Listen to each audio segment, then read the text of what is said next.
Dear students, today we are going to start with the two main categories of chromosomes, that is autosomes and sex chromosomes. Page number 24. Now if you see this karyotype, this is a chart in which the chromosomes, they are arranged artificially according to their sizes and shape. And the pairs 1 to 22, they are having identical partners or identical chromosomes, and they are called the autosomes.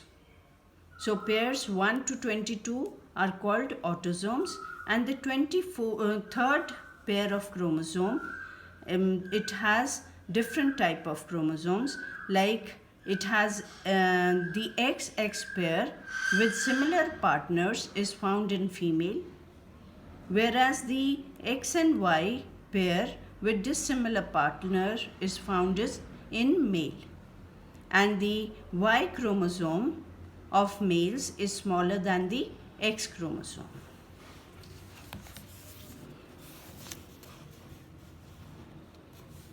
Next we come over to page 25, that how the sex of the progeny is determined, that whether the child born will be a son or a daughter. It depends upon the kind of the sperm that fertilizes the egg. The egg contains only X chromosome. If you see here, the egg contains only X chromosome. But half of the sperms released into the genital tract of female during copulation or during coitus are the X bearing and Y bearing. Half of them, they are X bearing chromosomes, and the other half are the Y bearing chromosome.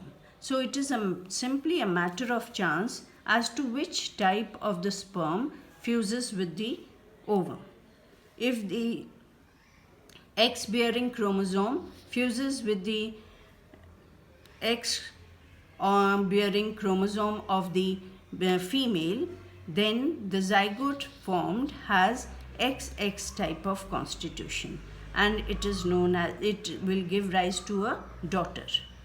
And if the Y type of chromosome or the Y bearing chromosome fuses with the X chromosome of the female, it will give rise to a zygote having XY type of chromosomes, that is, a son will be born.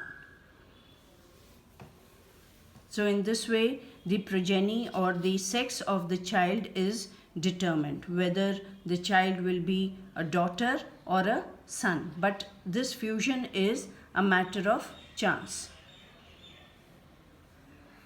Next, progress check. The total number of pairs of chromosomes in each body cell in humans. It is 46 because it is body cell.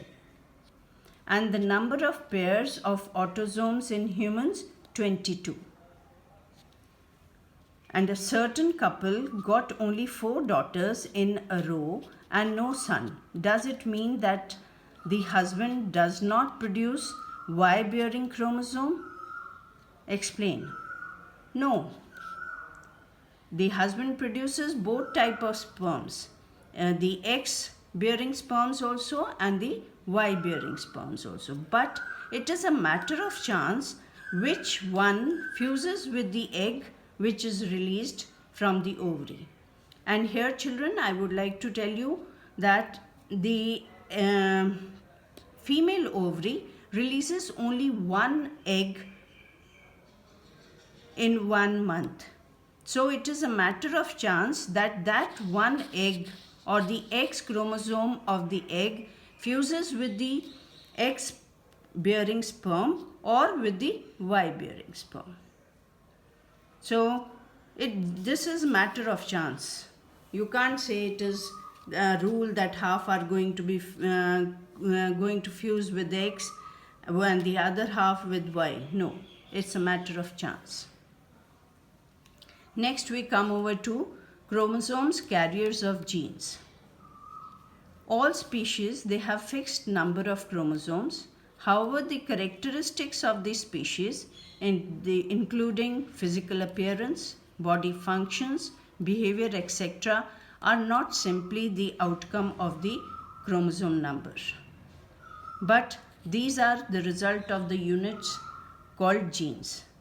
Now, on the previous page, if you remember, we had done that the chromosome numbers for the lion, cat, and the tiger is 38, but their body features are quite different. They are size is different, their appearance is different, color, behavior, all these things are different.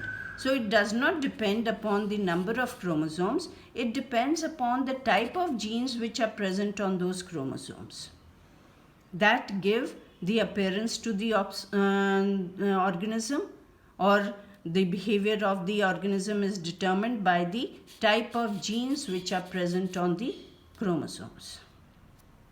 And this word gene was coined by genetist Wilhelm Johannessen in 1909 to simply describe what parents pass to their offspring, and the detailed DNA structure came to knowledge later. So this much we do for today.